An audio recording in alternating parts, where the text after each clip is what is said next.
You're listening to Arsenal Pass, a flesh and blood podcast for players by players. And all about strategy, leveling up, and the latest news in the world of Wraith. Welcome to Arsenal Pass.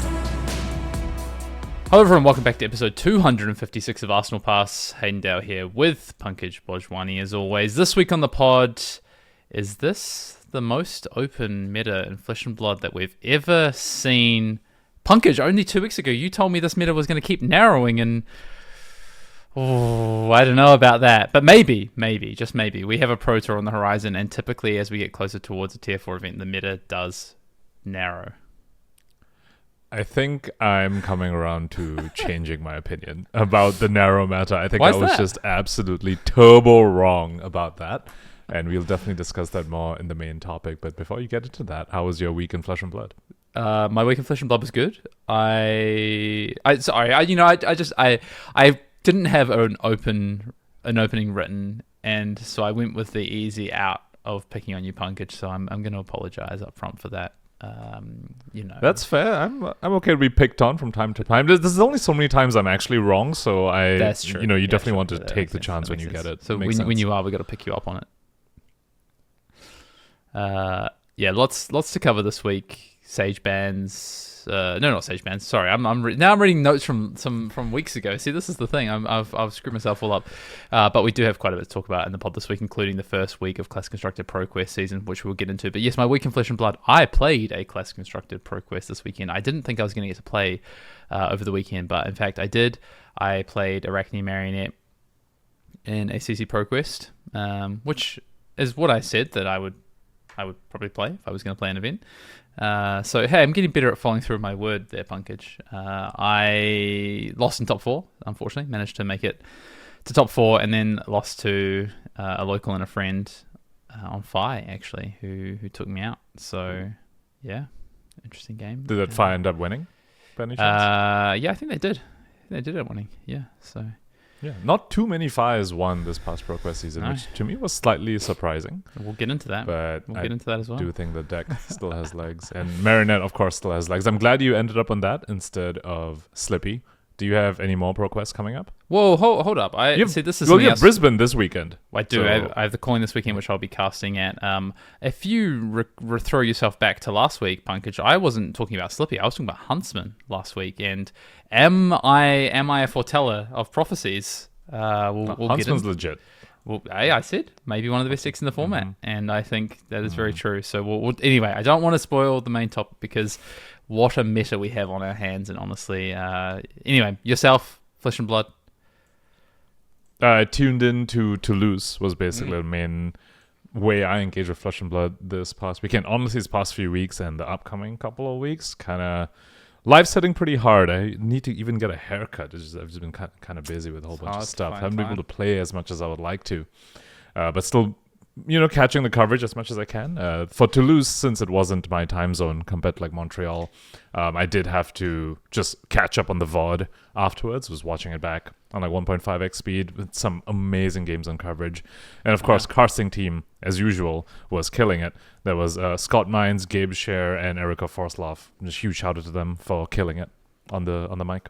Yeah, I actually haven't had a chance. That's on my plane journey tomorrow to Brisbane for the calling.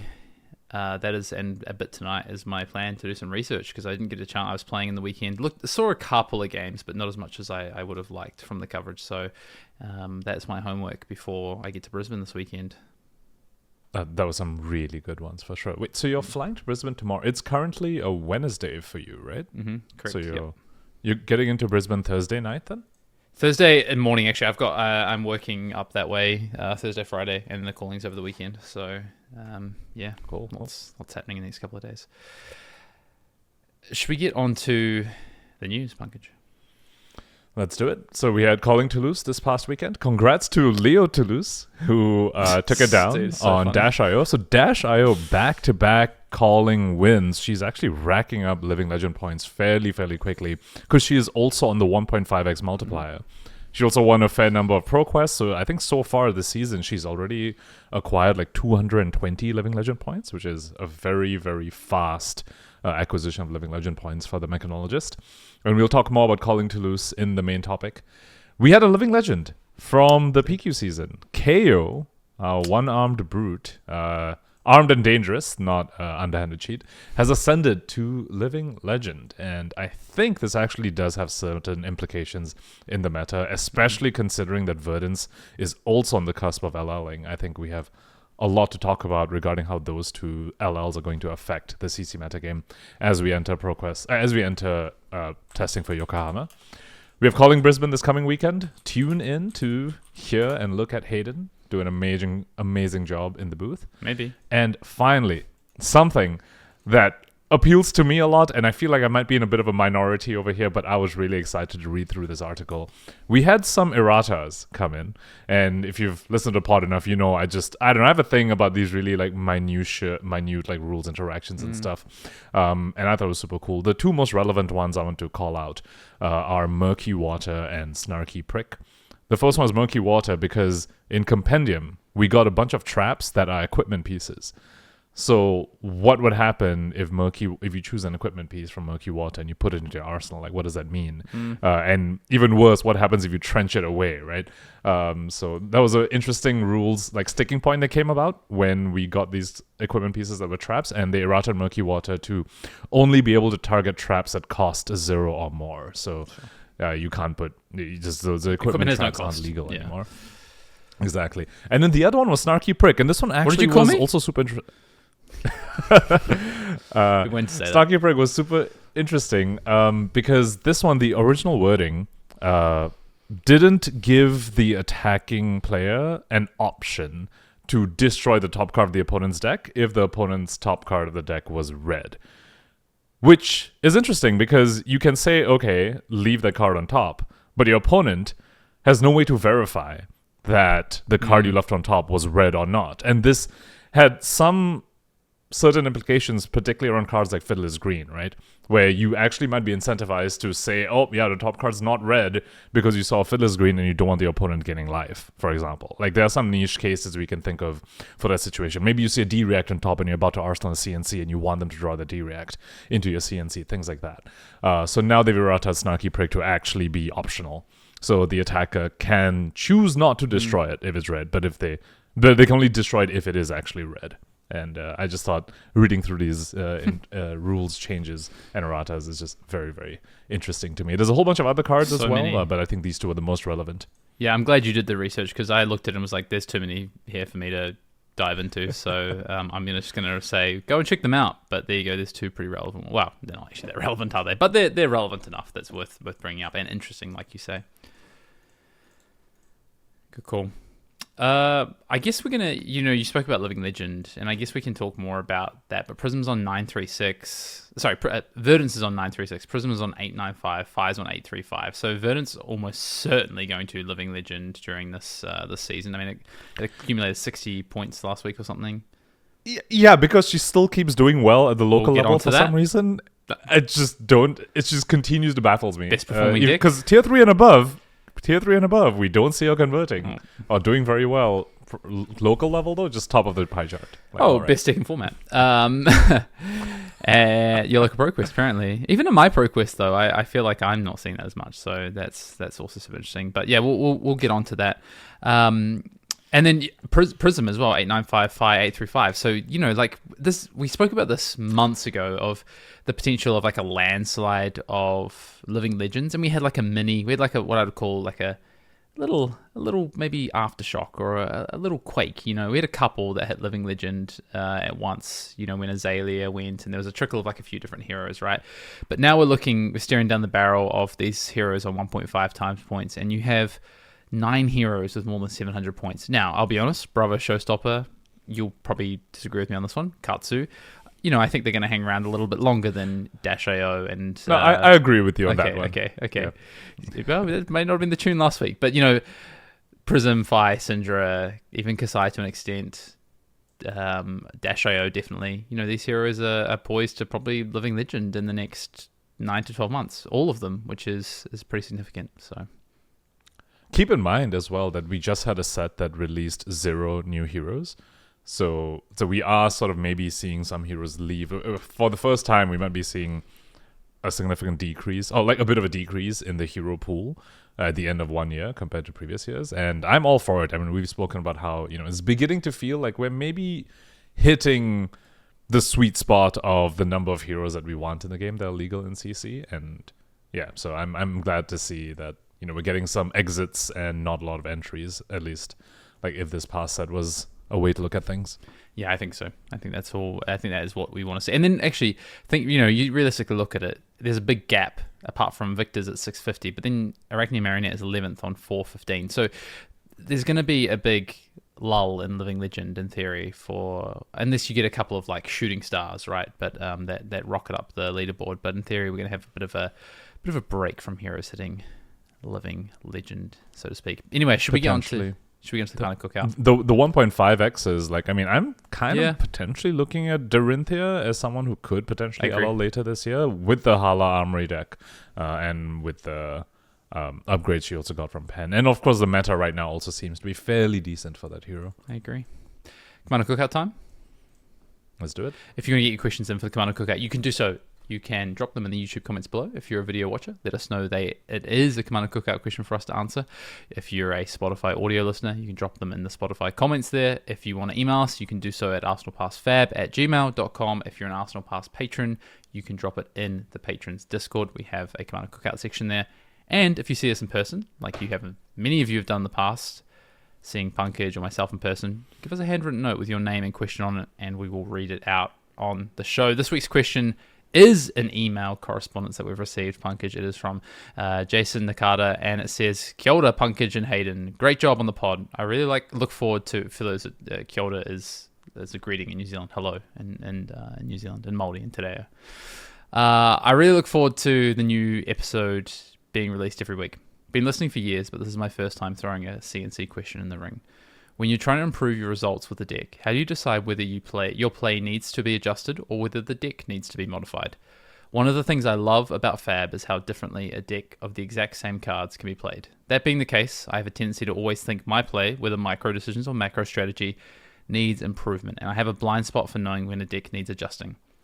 As a self-identified deck brewer, I imagine I have a hard time letting go of my pet deck ideas that it may be time to let go of. I also don't have the deck tuner eye for when a deck needs optimization. I'd also appreciate any tips you have for identifying when it is the play or the deck that needs changes. As someone that doesn't have access to a testing team, I'd also appreciate any ideas that could be done individually or while jamming games at the Armory or on Talashar. Thanks for your contributions to the community. Pankaj, what do you think of Jason's question here? Well, first part about the self-identified deck brewer who has a hard time letting go of pet deck ideas. I relate so hard to that. That one spoke directly to me. So thank you for that question. I think it depends on the stage where you're at with the deck building. So I think an example I can think of is, for example, when New first released, and I guess for me, I was like experimenting with the deck and trying to figure out where to land it. The first few weeks was definitely a lot more iteration on cards that felt good and cards that were clunky and cards that, maybe that needed more exploration or maybe potentially were on the chopping block, and it was a lot more discovery on that front. So a card I can think of was like Gorgon's Gaze, right? Mm-hmm. Where it's like I did try it at the beginning, and after playing with it for a bit, being like, this is definitely not the way to go. Stuff like figuring out ratios as well, right? That's something that happens very early on in the process. So you can figure out, like in that case, it was the number of attack reactions that I wanted, and an amount of chi that I wanted, because New, unlike the other two Mystic heroes, didn't always want 9. I don't know if she ever wanted 9 chi, even in the matchups where she was using a hero ability. It was somewhere like between like 3 to 5, 3 to 6. So discovering things like that happens a lot early on. But once you're entering the, okay, I figured out my ratios, I figured out the powerful synergies that I'm trying to play towards, and have solidified the deck a fair bit, and you're in the tuning phase, I think that's where it shifts a lot more towards the micro decisions and micro strategy part of it, the gameplay part of it, to the point of this question where it's, sure, you can definitely still get some edges. I think particularly in the sideboarding pieces, like one example I can think of currently, for example, is like in Acilio, when are you bringing in your Sync Billows or your Cloud Covers? right? So you can still get those edges in the sideboarding part of it, recognizing in this matchup you actually didn't like the feel of Cloud Cover or you didn't like the feel of Sink Below. But overall, you're going to get a lot more equity from improving your play and watching back games that you've recorded and putting a very analytical eye to all the decisions that you've made throughout the game as it relates to your micro and macro strategy. That's my take. I really like that answer as a deck brewer. I think that is the sort of answer for deck brewers. And I identify as a bit of a deck brewer. Definitely, it comes and goes, and we've spoken about it on the pod before in terms of what that looks like for us. I mean, we did a pod just a few weeks ago on brewing decks, and I actually have a feeling that's where Jason's question came from, was off the back of that pod. So I'm going to give a slightly different view, I think, which is maybe what I would describe as the I don't know. It's just a different view. Let's put it that way. I think that it's really challenging at times to work out whether there is some nuances in your play or whether it is down to the deck itself and like the combination of cards and things like that, like you say. And the reason I think that can be difficult is because often when you are playing a deck, if it's not one that you're familiar with, even if you are a good player or even if you're a half decent player, you might be playing poorly because you don't understand the macro and the micro or either or of the deck. And that leads you to making bad plays, bad lines. I was talking to a friend the other day and he's played a lot of Slippy and he started playing some Marionette and he's like, I just fundamentally don't understand the deck and I keep losing. And he's like, I'm sure it's a better deck. I'm sure it's a better positioned hero right now, but I just keep losing with it. And I think one of the things that we were kind of talking about, and that I was reflecting on is, it plays differently. Like it's an assassin, but you don't have natural go again on your first attack. So everything about the way the hero plays changes. So I think that no matter your skill level, when you pick up something new, it's really hard to diagnose the deck versus the play. What I will say though, and I think the reason I'm a really big advocate for, especially for those that are saying, my goal is to qualify for X event, or I want to, do well at X event, or I want to be a grinder, is just play the best deck because it just has the easiest return on investment, I think, in terms of you don't need to do a lot of that diagnosing.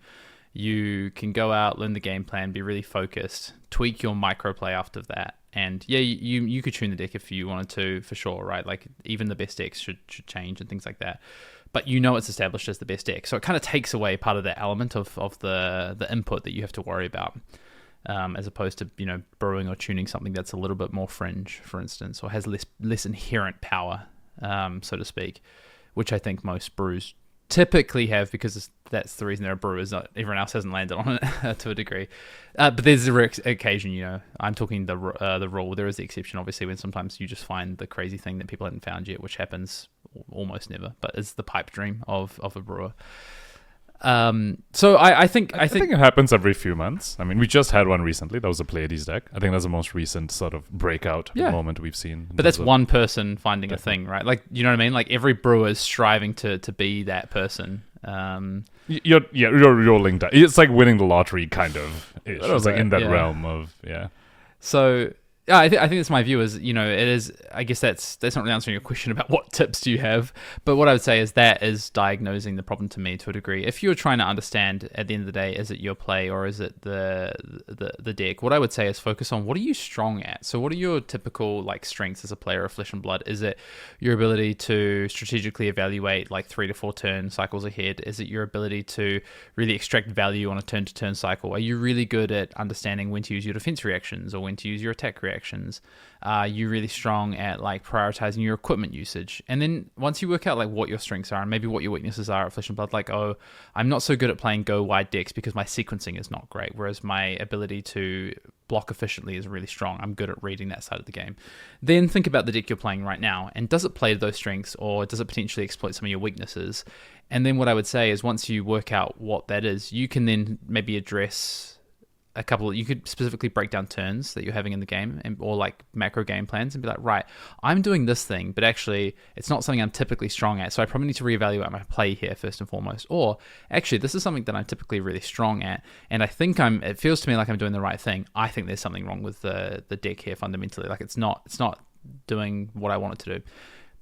The other thing I would say as a piece of advice is if you're playing a deck as a brewer that is fairly not linear, but it's a proactive deck, just what's the math on the deck? Like, is it doing good math? Is a really good starting point, because if it's not, it's probably something more to do with the deck. If it's just not doing good things or doing efficient things, and you're having to work really hard to extract average value, it's probably the deck. So those are the kind of places I start, as opposed to like just to add, when you're playing at like an armory or maybe you're jamming games online, how to do that. You were saying about like looking at your replays and things like that. I think you can also do it in the moment. Like, I think if you're really aware of your strengths and weaknesses, you can sort of like pick a turn and be like, right, I've got my power card, or the card I've built my deck around right here, or one of the most important cards in my deck. What am I doing with this card? Go through a few different lines, pause in the game, work out, am I doing the right thing with it? I think can really help as well. So that's my advice. I really like your point about isolating the variables. If you net deck a deck that just won a calling, for example, you don't really need to care so much about, is a deck built correctly? You know it's built correctly. It Probably stood the test of winning an entire calling. Sure, there's probably some tweaks that can be made. The meta evolves. But if you just pick Leo Toulouse's -IO deck, for example, that's an amazing starting point. 100%. You'll need to figure out like the sideboarding, I guess, if it's just like the raw 80 that you're getting, and so there's some equity to be gained there, but most of your results on the deck are going to be around your play, and it does let you isolate that variable very effectively. I do want to touch on a little bit of complexity though, as we spoke about how just if you aren't net decking, there's a bit of complexity in terms of, okay, you're trying to gauge between, is it your deck or is it your play? There's also an element here, which is your opponent's play, which, especially if you're just testing at like a Tarsha level, can be extremely variable and can affect how effective you think certain strategies are, whether it's on the deck building side or on the on your technical play side. And for that reason, I would say try and and this applies to anyone who's trying to grind and perhaps attain a high level of competitive play. Have a bit more of a consistent testing group. It doesn't need to be a team, to the point of Kia, who mentioned that they're not part of a team, but it can be just one of the other locals who you play with at armories, and just having a level of consistent testing partners so that at least that variable is isolated as well. Because if you just jam games on Tarsha, you might think certain cards are good against certain matchups, and certain strategies are working and then once you get to a high level, you realize it doesn't. And an example I can think of, like right off the top of my head right now, is like -IO versus Gravy. I feel like that's a matchup that started off as like a lot of Gravy is like, oh no, -IO is really hard. People get better, and Gravy's like, -IO is actually really chill now, and it gets even better, and it feels like maybe it's landed on like a very slight -IO favor is, I guess, my current take. But that's when both players are playing at the highest level. And if you're playing at a level where you are way better than your opponent because you're just grinding a random game on Talshar, you might think, as Gravy, you can never lose to -IO based on the way that you're playing currently. But it's actually not that. It's neither your deck nor your play. It's that your opponent isn't actually putting up enough of a challenge. So just to add a little bit more complexity to this scenario, which is quite a deep question, all things considered. Yeah, it's a great question. Honestly, the deck brewing element of Flesh and Blood, what I love is that it's still so alive in this game. And hey, Pankaj, maybe more than ever, right, with how wide this meta is, and I think that's really, really cool to see. And not a lot of games can say that after 6+ years of competitive play, is that a brew is still viable, not even just at an armory level, at an armory level, but at a high level as well, which is very interesting. So I want to thank Jason for the question. Kapai, great question, Jason. So really appreciate you. And I don't know if I've met you before, but obviously you're from New Zealand, I imagine. So. Well, maybe they'll be at Brisbane. You can come say hi, give you a question on paper. Come and say hello. Yeah. Love questions in person. So if anyone's going to be in Brisbane this weekend and wants to bring a nice and interesting question, please feel free to do so. If you want to get your questions in the Command Cookout, as I said, many ways to do so, whether that's in person, whether that's YouTube, Spotify, email, on our Discord. If you want to DM us directly, whatever you might want to do. Pankaj, let's get on to the main topic of the pod. Classic Constructed, and what a meta we have on our hands. We're going to discuss the week 1 of ProQuest for Classic Constructed for Pro Tour Las Vegas, which also, of course, we had the calling Toulouse this past weekend. But you wanted to speak about Sage first, I believe. I just want to do a quick brief aside on Sage, and I want to get your thoughts on this. What are your thoughts on the Kayo dominance right now? So for context, we had the showdown at Toulouse. where there were 5 KOs in the top 8. And just general consensus on Silver Age right now just seems to be that there isn't really a reason to play anything other than KO.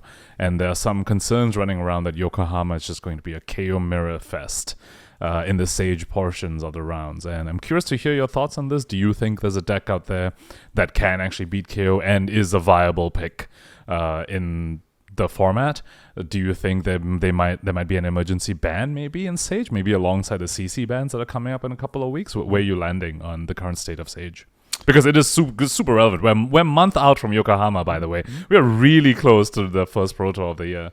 So I think it's an important thing to just consider.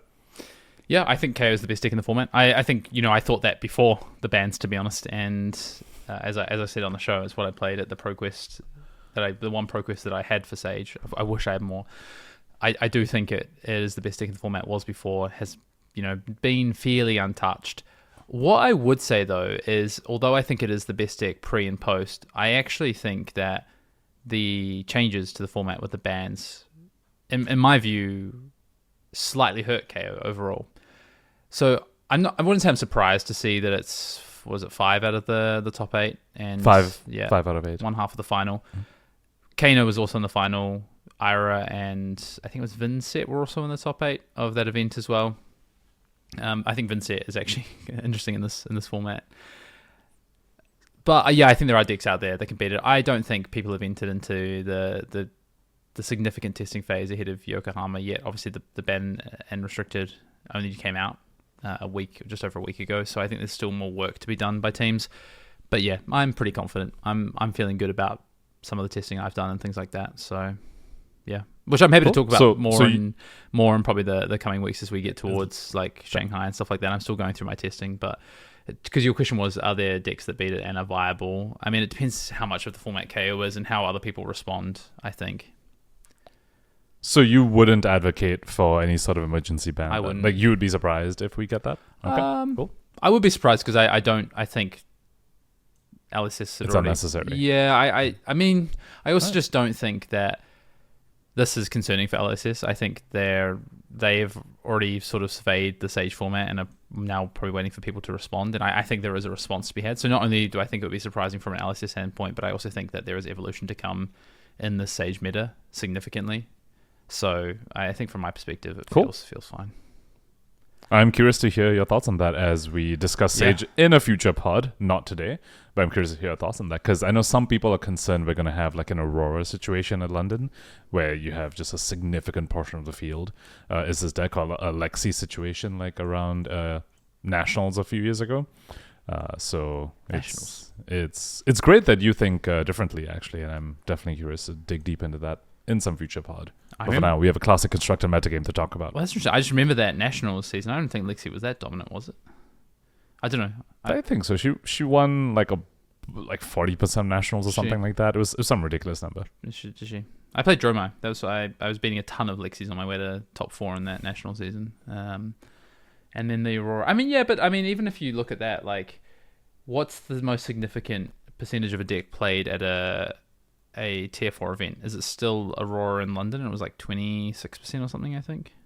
It was 32 or 33, right? Was it really? It was. I know it was above 30 because remember I guessed the high 20s and you guessed like in the 30s. That's and right. you were closer. I think you're right. Yeah, because the tide shifted on that. But at the end of the day, everyone should have played Enigma. Anyway, let's talk CC. We'll talk more about KO and Sage as we get on. So, first week of Class Constructed ProQuest season, and the highest winning percentage by a hero was Verdance, as we predicted, obviously. I mean, I think we'll get on to what we're going to do in this. We're going to talk through the meta. We're going to talk through week 1 of ProQuest. We're going to talk about the metagame and the results from Toulouse, and then I've got a series of statements that I want to get Pankaj's response to, and I'll add my 2 cents as well. But it's a bit of fun on the pod this week. So first of all, he's going to put me on the spot and just absolutely embarrass me. Only on a couple of questions. No, well, kidding. I'll also embarrass myself. Don't worry.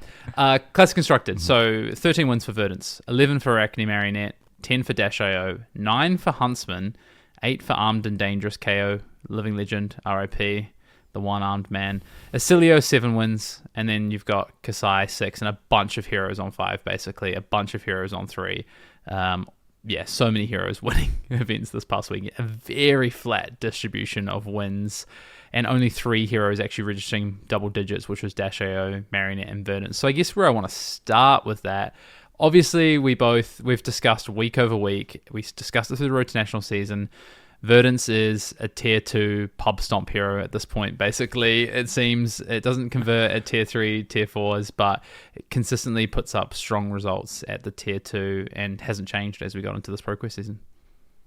Yeah, and she's going to LL at that pace as well. She's going to LL from having a bunch of tier 2 level victories. I guess, okay, to be fair, she did win a calling like a few months ago, right? Yep. And of course, US Nationals last year was won by Verdance as well. But it does feel like the past few months, it's been mostly just like PU season and like RTN season where she's racking up all her points. I do just want to touch on a little bit how flat this metagame is. The highest winning percentage was 12%, which is Verdance, which is just absolutely incredible. I think that's something LSS should and is probably very proud of, that this metagame does feel like you can go ahead and pick your favorite hero to a certain extent. At least the pool of heroes you have to pick from to like have a favorite is a lot wider than it's been even a few months ago when we were like, damn, this meta is super, super wide. It somehow got even wider, which feels very impressive, just straight up in my opinion. Yeah. So I know what you're thinking out there as listeners. You're thinking, well, maybe not all listeners, but some listeners, they're saying, yeah, but come on, guys, that's ProQuest. Like that's a flat distribution of meta at ProQuest. I hear what you're saying, but let's take a look at the Calling Toulouse. Nearly 400 players in France this past weekend. Most played deck, Arachne Marionette, 9% of the meta. No deck at Toulouse had double digits meta representation. Arachne 9%, Kayo 9%, Vincent 8%, Acilio 8%, Verdance 8%, Dash.io 7%, and then a bunch of 5, 4s, and 3s, 2s. Again, we're talking 8 copies of Puffin. We're talking, 6 copies of Marlin. There's craziness like this happening in this meta versus, your 29s and 28s of Verdances, IOs, Vincents, etc. So, a very similar flat distribution across the tier 2s this weekend and the tier 3 that occurred, tier 2s winning and tier 3s and representation. But the common theme, I would say, when it comes to this is that there's some really similar overlap in the heroes that won at tier 2s and also their representation at tier 3s. And this was a solid sized calling as well. It was a 378 players. So the fact that no hero even crested 10%, like double-digit percentage numbers, to your point, Hayden, like the way you phrased it, like that is just incredible. I think it's let's see what it continues into Yokohama, but I mean, based on the way it's trending, I feel like I don't super see a reason why it shouldn't. I don't think there's any deck that's being supremely oppressive that there aren't other pieces of the metagame that are able to counter it. I think for a while I thought Acilio might be in that spot, but I guess with Kayo leaving, maybe he gets a bit more dominance, but Vincent is now coming up as a bit of a counterweight. Dash.io, of course, won the past 2 callings, potentially off the back of Acilio's perceived popularity and dominance. So it feels like all these heroes have their counterweights in the metagame. And also, I think the other thing I want to stress is that it doesn't feel like a lot of these matchups are extremely polarized, which is something I really, really like. It feels like we are very much trending towards a specialist meta where you...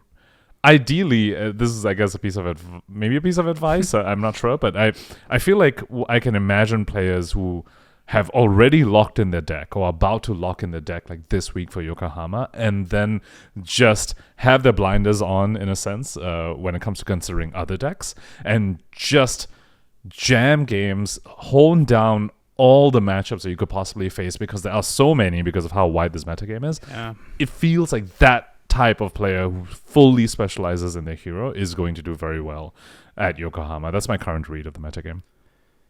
Yeah, what I would say though, I don't disagree. What I think specialists will do better than they usually do at PT. What I would say though as well is that the best players in the world adapt really quickly, and they spend a lot of time grinding, and they will pick they will find. I still believe there is a upper echelon of heroes, a tier S, not an A tier if you want to call it, of heroes in this meta. It is just a very narrow margin between the tier A and tier B heroes, but I think there is clearly some stronger heroes.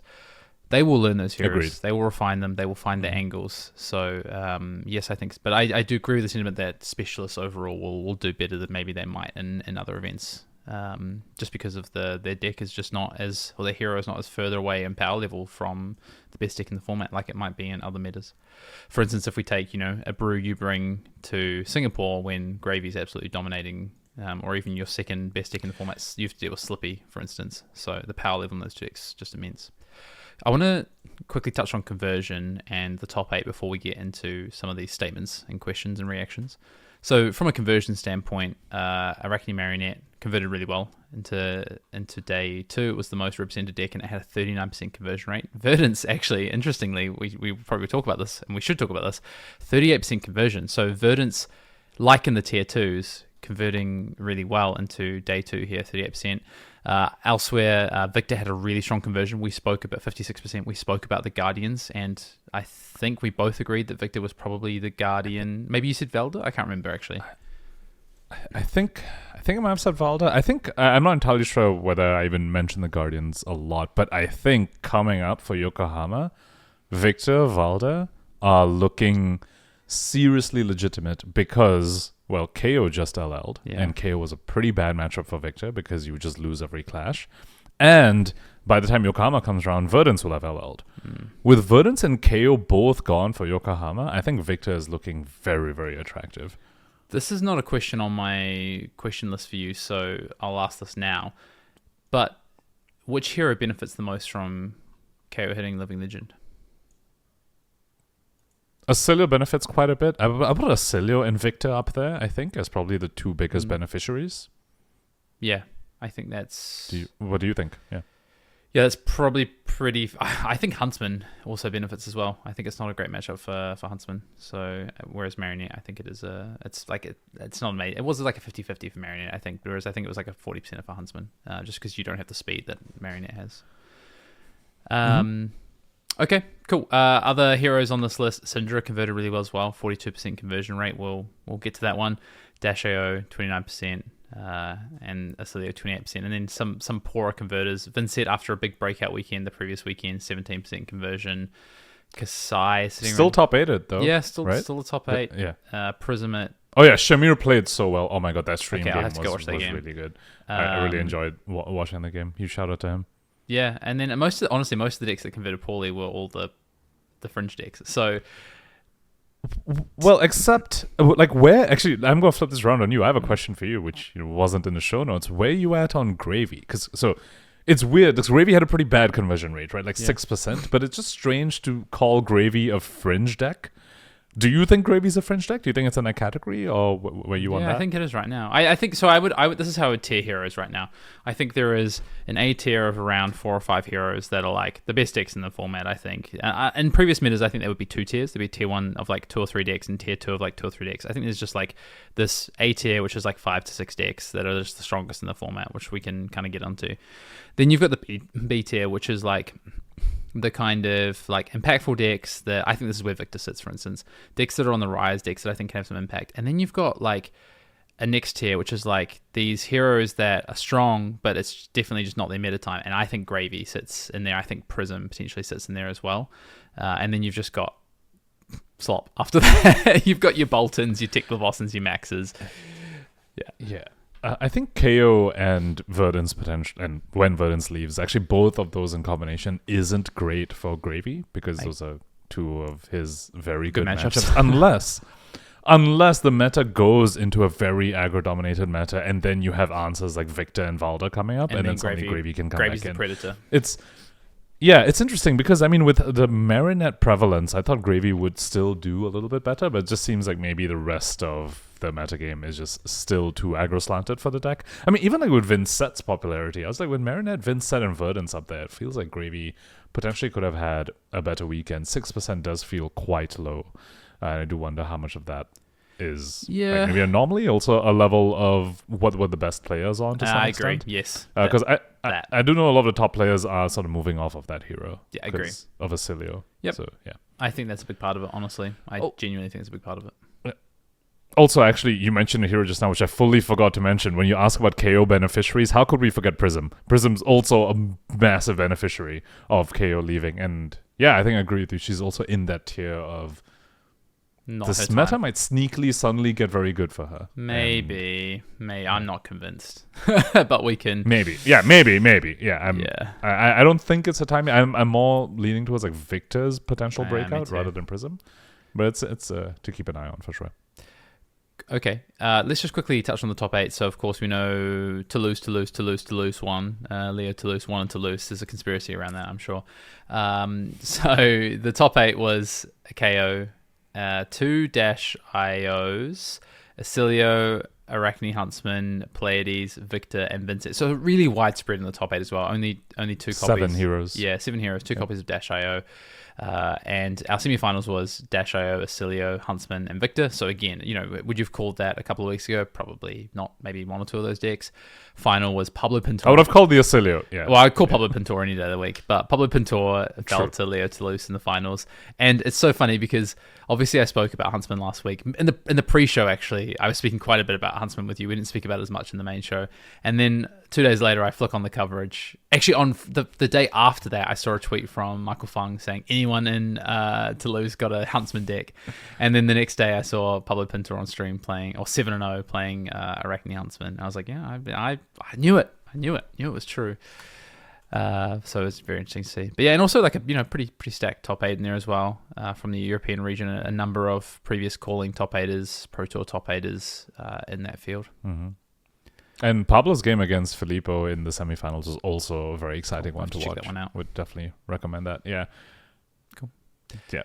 I won't say anymore. I won't spoil it for you. But there were some interesting swings happening in that matchup. Shall we go to some... I would normally give the equity, the edge in the matchup to the victor. Yeah. But yeah, That's Pablo just Pintor. you'll watch it and you'll see. Yeah.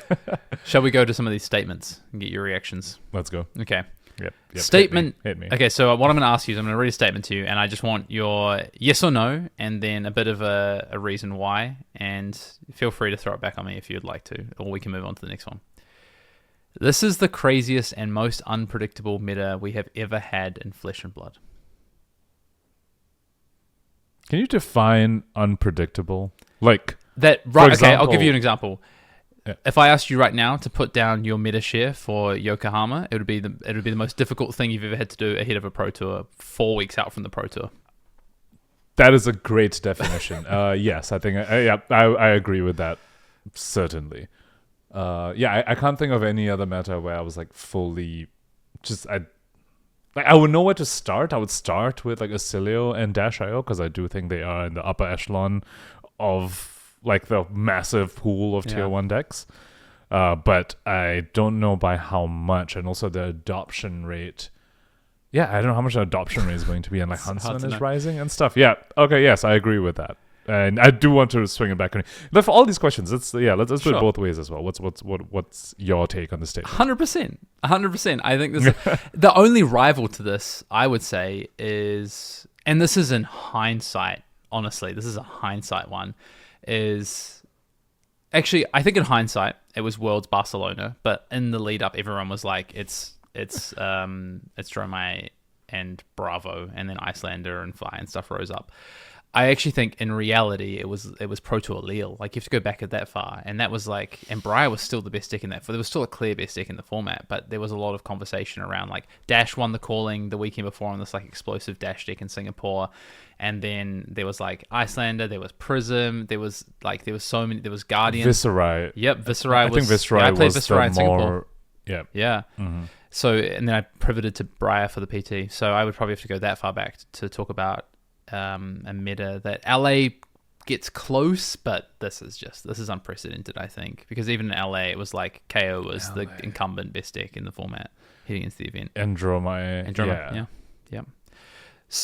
Okay. Yeah, no, those were all still those were like pools of like 4. There were 4 heroes to talk about. Here we have like 10. I know, but in other awesome. PTs, it's been 2, right? It's like okay, you go back to London, it's like Aurora and Enigma. You go back to Amsterdam, it's Zen and Nu. You go back to Baltimore, it's Lexi and Lexi. You know, like it's that crazy, right? Yeah. So I guess what I wanted to, maybe I'll use this opportunity to quickly talk about this. I think you would the best decks in the format right now, because you said you'd start with your Acilios and your Dash IOs.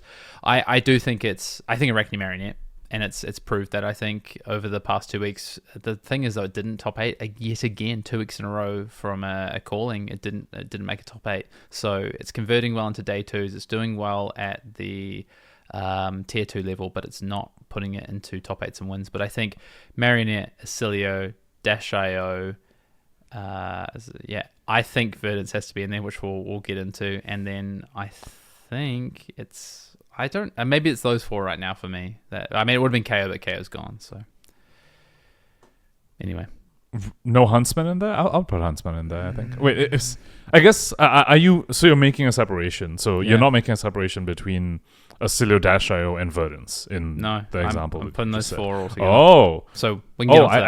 I think there's a difference there. But okay, we'll get onto that. I have a question for that. Cool.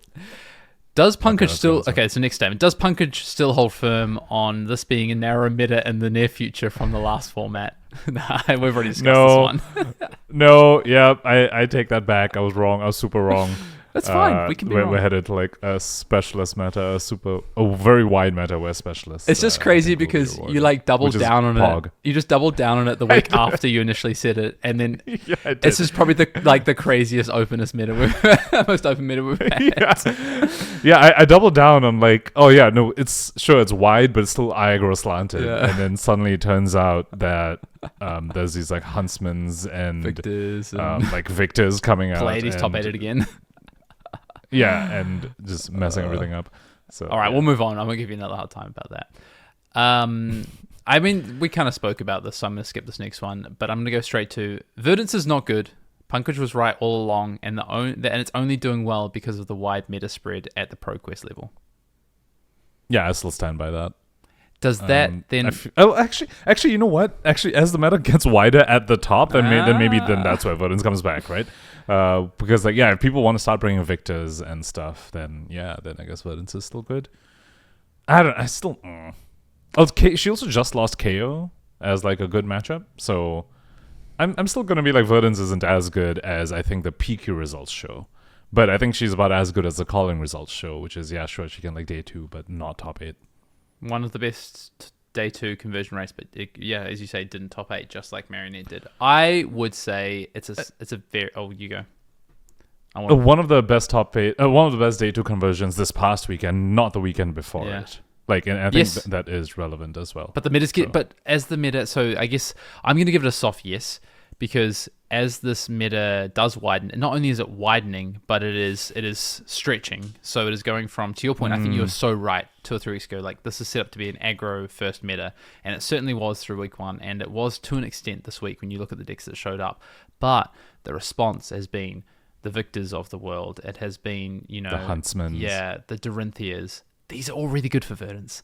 So what I would say is that I think Verdance gets better in the short term. In the long term, I don't know, because I agree with you fundamentally.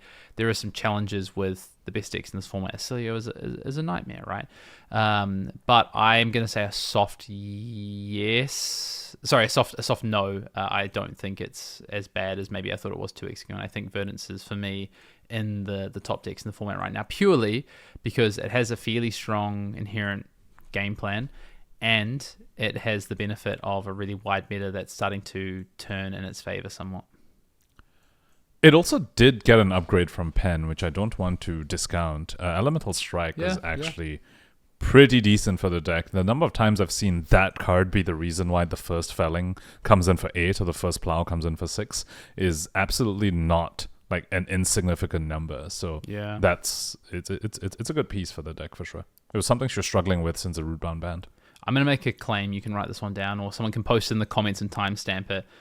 I think Verdance will be top 2 most played decks of the PT. Oh, yeah, I will definitely disagree with that. I think you can. I will bet with you on that, because I think she will have LL'd by the PT. Oh, yeah, true. Oh, yeah, she's actually going to hit LL. At the moment you said that, I was like, oh yeah, Hayden's forgotten her LL points. Actually, I was going to ask you, do you think she's going to LL this weekend or next week? Nah, next weekend, I think. Next weekend. But yeah, not this weekend, next weekend. Yeah, you're right. Sorry. I thought this was only 2 weeks of CC, but it's 3 weeks of CC. Yeah, you're right. Sorry. We literally just spoke about that before. Oh my goodness. Okay. I take back my hat. Yeah, what no, a she's claim. gone by Don't this weekend. timestamp it. Don't timestamp it. Yeah, no. Timestamp. Okay, cool. Oh my goodness. Okay, move on. Dash.io is the best aggro deck, hands down in the meta right now. It won 2 back-to-back callings, just as a reminder. Best aggro deck. Is Acilio an aggro deck in your evaluation of this? I'll let you decide. Best. Okay, so I think she and Acilio are in the same conversation as the two best aggro decks, if you're considering both of them as aggro decks. I think Dasher is more in the aggro category and Acilio is a bit more in the combo category, but still aggro-ish in that once you keep big hands, game ends in like 4 or 5 turns. Speaking of which, oh my god, there was one coverage game. It was Acilio against Kashi, and I was really excited to see Kashi on stream. Oh my god, that game made me think of our conversation earlier on when we spoke about how people are complaining that Sage is like a 3-turn format. Yeah. And I remember looking at that game and being like, "Yep, that's that's one of the cases where CNC, we're seeing that in CC as well." CC as well. Again, won't spoil that for you, but that's like, I mean, you can go watch it. It's like a 10-minute game, dude. I've seen that one. I did see that one. It was brutal. I was just like, at first I thought Kashi got like super like lucky because his Codex of Inertia on turn 0 hit leave no witnesses, and I was like, wow, he's a god.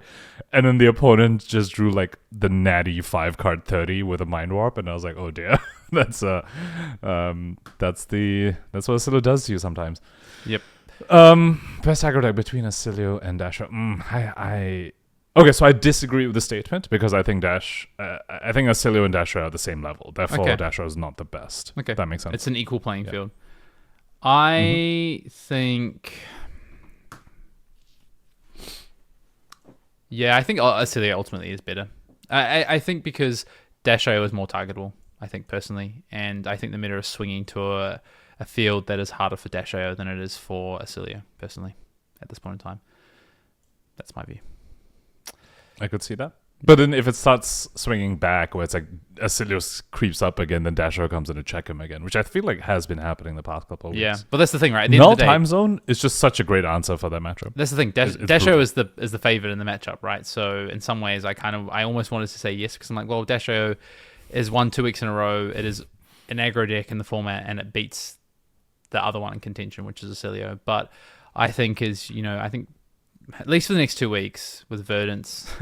At least this week, anyway, with Verdance and Huntsman and things like this. Yeah, and follow up on that.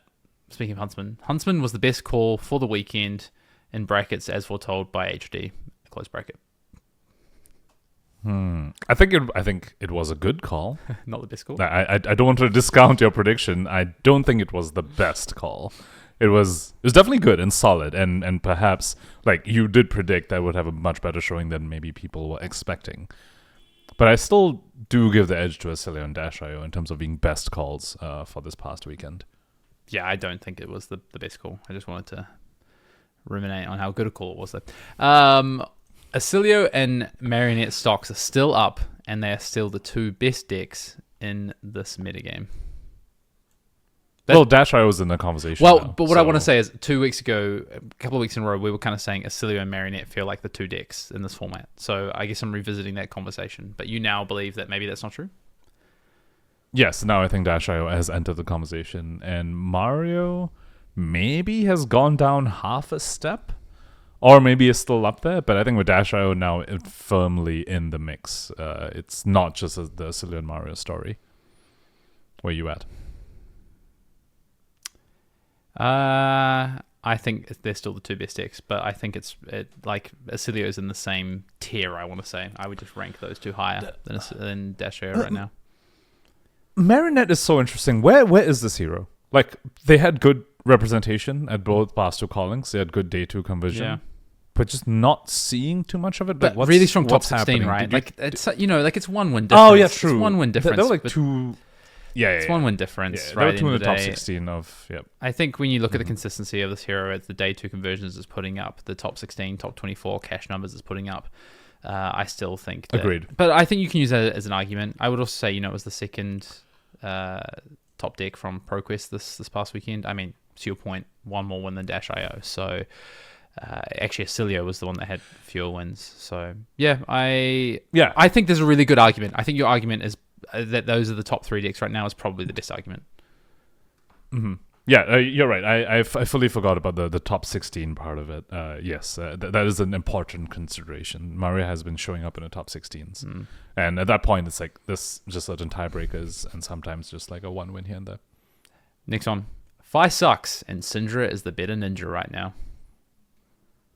I disagree. Okay. I think Fi is still better, although I wonder whether he's just... Okay, so what can give me pause on that is I think perhaps he's getting beat by the incidental graveyard hate that seems to be somewhat prevalent amongst the meta currently. Like there's the Everbloom Life from like the Verdant side, for example. There's Gravy. Actually, no, Gravy's fine. He's fine against Gravy. There's some others which I'm missing right now, but like the Assassins, for example, have like a random banish from your graveyard type stuff. Yeah. Is Bonds of Attraction coming back, maybe? Hurting him? Yeah, perhaps. And I think... I don't know. Is he a touch too slow for Asilla? I don't think so. I still feel like he still tells Asilla to find it in 2 turns, otherwise Lynx will blow them up. Yep. So... Yeah, I don't know. I think he's still better than Syndra, but I'm lower on him now than I was a few weeks ago.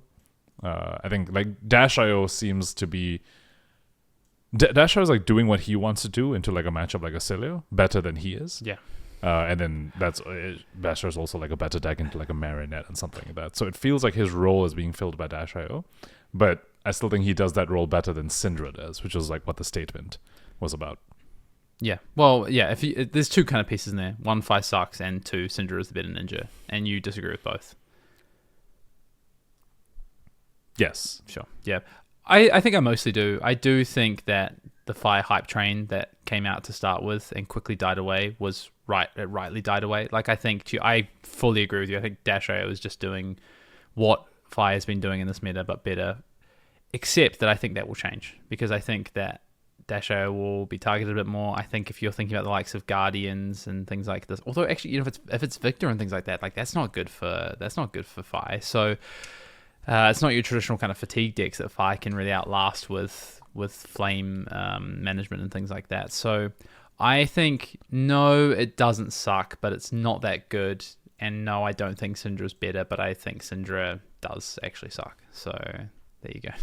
Yeah, but Syndra did do better at ProQuest season than Fi did. Syndra had 5 wins and Fi had 2. Calling which season as well. I'm not... Sorry, like the callings we've had as well. Syndra's been doing much better. Yeah, she converted better than Fi. And I don't really know how to... Maybe I'm just wrong about my evaluation of Fi's power level, which definitely could be the case.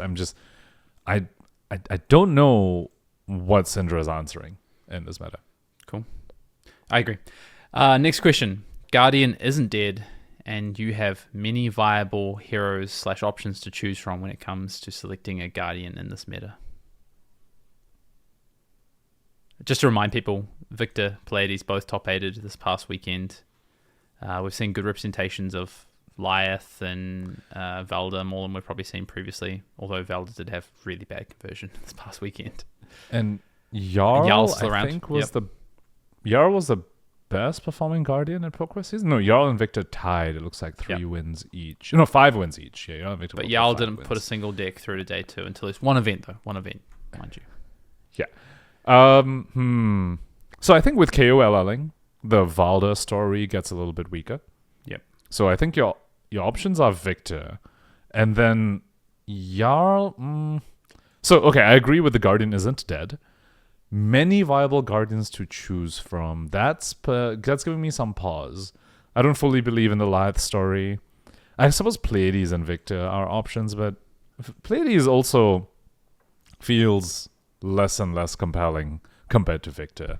So I'm gonna go with like a soft no on the many viable options. I think you do have strictly better options in the Guardian class. Yeah.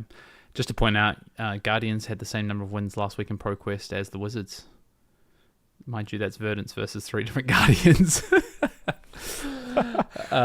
Wait, so you added Verdance and Acilio? Oh, no. And that's 20 wins? Acilio's not a wizard. What are you talking about? Acilio's a Runeblade. Anyway. Well, then neither is Verdance. Okay, sure. Damn it. All right, you got me there. I think you can... So yes, Guardians won more than Wizards. Yeah. There's 0 Wizards. Yeah, no, it didn't. Speaking of Wizards, Ziggy seems to be more like a wizard. Yeah. I'm legitimately wondering whether I'm actually playing Ziggy. Yeah, Illusionist player Pankaj Bhojwani. There you go. Feels very... Yeah, it feels very wizard-like. I think Guardian is not dead. You can take it off life support. Just about take it off life support, I would say. I think there is not many viable options, though, and it is just Victor. I don't think Pleiades is real. I mean, that's not real, sorry. I just don't think that it is that great. Victor seems real legit, though. Once Verdance leaves, oh my god. Yeah. I'm just like, wait, what's his bad matchup? Just Gravy? Like, Gravy Kayo, needs to come back. Once Kayo and Verdance are gone. Kayo and Verdance is two I guess two negative Mario matchups. Isn't great for Victor, I think, because of the lack of defense reactions, I think. But it's a game you can play. Yeah. Okay. Test of Iron Grip did quite a bit for the matchup. Yeah. And also Victor now crushes, doesn't have to worry about Prism or anything anymore, right? For loop, it just crushes them now. If it wants to. Yeah. It's just insane. Yeah, you just pop everything and they don't have... Yeah, you also have the prevention thing, right? What's the new card? I can't remember the name. Clash of Bravado was also very good for that matchup. But that came a while back. Are you talking about I'm talking from Pen? No, I'm talking about previously. Yeah, Clash Clash of Bravado. Oh, so you said prevention thing. I'm not sure. Sorry. How Clash of Bravado is prevention. Yeah. Okay, I see. Cool. I have a statement. I want to run by you, actually. Go for it. Vincent is legit. That's a hard no. What? Come on. She told me to twice in a row. I think Vincent is... Okay, good shout. I'm glad you brought it up. I think Vincent is viable. I think Vincent, for me, sits into this second/third tier of heroes that they are rising, they're finding a place in the metagame, they're benefiting from this wider metagame and a lower power level because it is a powerful deck. Vincent has a lot of power in it. It has gained some consistency recently with new cards. So I think it is real. Maybe if that's what legit means, it's a reasonable choice, it's playable, then yeah, I think it is, but I don't think it's tier 1 and I don't know if it's tier 2. If it is, it's knocking on the door. It's just in there. I definitely don't think it's... I don't think it's in the top 5 decks. Let's put it that way. That's right. So what do you have in the top 5 decks? You have Marinette, Acilio, Dash.io, Victor? I think... So I have Verdance at the moment as the 4th deck. So Marinette, Acilio, Dash.io, Verdance, and then I'd have either Victor or Huntsman. I think those are my top 6 right now, pretty clearly for me. Okay. So Vincent... 7, 8, I'll 9, put Vincent maybe half a step lower. I will say that once Verdance leaves as well, I think Vincent gets a bump for sure. That matchup's pretty bad for Vincent just because Scour is a card that's really rude against Vincent. But I think once Verdance leaves, Vincent gets even more legit. Yep, Dorinthia gets a massive bump. Although, I don't know how good... So when the Guardians come back, say Victor's around, I don't think Dory's great there. I'm not entirely sure. I don't actually know. I guess you get a lot of reprise. I think it's actually alright. I think it's actually alright. But anyway, yeah, it could be fine. I think Vincent is looking quite real. And as I spoke earlier about, we're heading towards a very specialist meta where pick a deck early and grind as much as possible. I think Vincent is firmly, in my opinion, the most poignant example of this. Because I think the skill depth on that deck is incredible. I just highly recommend anyone trying to pick up the deck, go tune in to the last 2 calling streams. So the Montreal stream for the number of times we saw June on stream playing Vincent, and this past weekend, Shamir. I think we only saw Shamir in the top 8 game.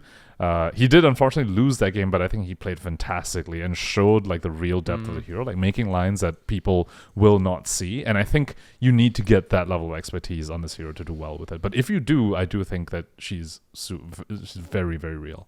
Yeah, I don't know. I'm always the negative Nancy when it comes to it. This deck is only not doing well or not done as well as it should because it's so complicated to play. I'm just always like a view of but it has done well. It has done well. I mean, it's the last 2 weeks. Yeah, it's had 2 top 8s.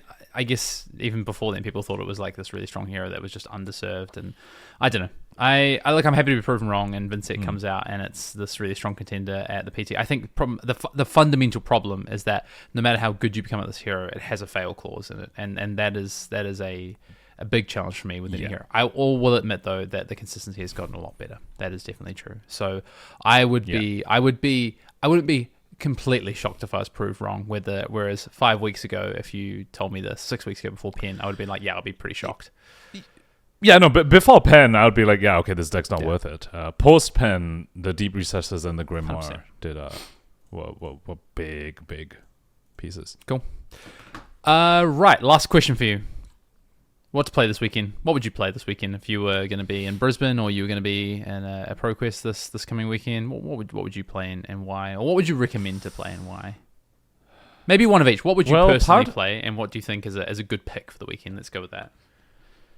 Part of me wants to save Verdance just because this might be the last weekend you get to play her. Mm-hmm. So there's sort of that element to it, which actually I think might lead to her LLing this weekend, because I think a lot of people might be thinking along those lines. Like, there's people who've played Verdance before, are fans of the deck, realizing she's about to LL soon. It could be this weekend, so they might be like, hey, time to take her for our last hurrah, maybe get on that Living Legend leaderboard for that hero. So part of me wants to say Verdance for that reason, which is agnostic of like her place in the meta and her power level, but just the fact that you don't have a lot of time to play the deck anymore. In terms of recommendation, I'm gonna stick with I think what I said. No. What I said like a week or two ago, I said Acilio if you know how to play Acilio. And my second pick was Phi. I'm gonna retract the Phi piece. Sure. I think Acilio is still up there as like if you know how to play Acilio, confident in the deck, just go play that. I think I'd swap the second potential piece as maybe Marinette. You can go ahead and Marinette's strong, solid choice where you get to play the game into everything, except I think Gravy. But Gravy has fallen quite off a cliff in terms of both representation and conversion, right? What is his ProQuest? Yeah, he won 3 ProQuests, I think. Miserable, I think. From what I can tell, he's not really showing up very much. And I think that was the only matchup as Marinette where I felt like this feels like the least Flesh and Blood I'm getting to actually engage with. Everything else, you might be a bit unfavored, you might be a bit ahead, but you're playing Flesh and Blood the entire time. So Marinette would be my pick after Acilio. Yeah. I found it really difficult to give like an objective, here's a pick for this weekend while Verdance is still, it's really like, but pick what you're comfortable with. Yeah, you could play this, but because this, for instance, I think if you ask me this next week, I would say Victor. Once Verdance is gone, if Verdance goes this weekend, I think my pick would be Victor. I'd be like, let's play Victor. But this weekend, I think there's going to be a lot of Verdance showing up, for instance, so I don't want to play Victor into that field. And then I'm like, maybe you play Acilio this week. I'm like, yeah, but there's going to be a ton of Dash-O definitely this weekend, and Acilio still has a target on its back. So I think my recommendation and what I would play is the same thing. It's Arachne Marinette. I would play it, and I think it is a great pick for this coming weekend as well. So I'm going to go with the one. So if you were playing Brisbane, you'd be on Marinette? I'd play Marinette, and I would also recommend playing it. Outside chance, I'd play Huntsman, I think. It was really cool seeing last week. But I think Marinette's a solid pick. I think to your point about Verdance representation perhaps being a bit inflated this coming weekend, I feel like I feel like my head is a bit of a loose triangle where it's like Verdance, Acilio, Dash-IO. Dash-IO kind of loses to Verdance, kind of. Actually, it's not even that bad for Dash-IO, to be honest, but I just give the edge to Verdance there. Would. And then Verdance loses to Acilio, and Acilio loses to Dash-IO.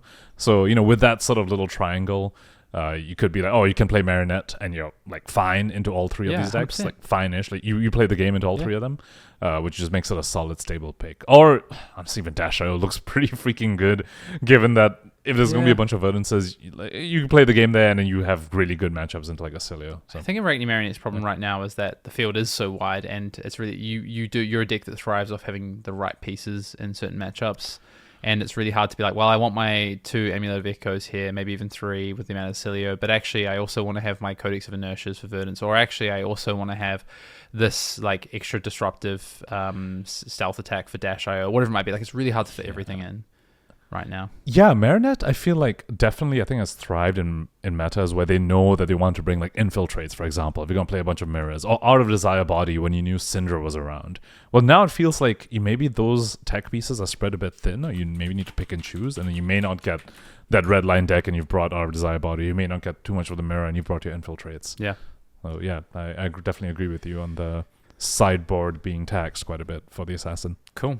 Well, best of luck to everyone competing this weekend across ProQuest, whether you're at the Calling this weekend. I hope to see some of you at the Calling Brisbane. I will be there. And yeah, there's a lot to unfold in this meta. What a crazy meta we have.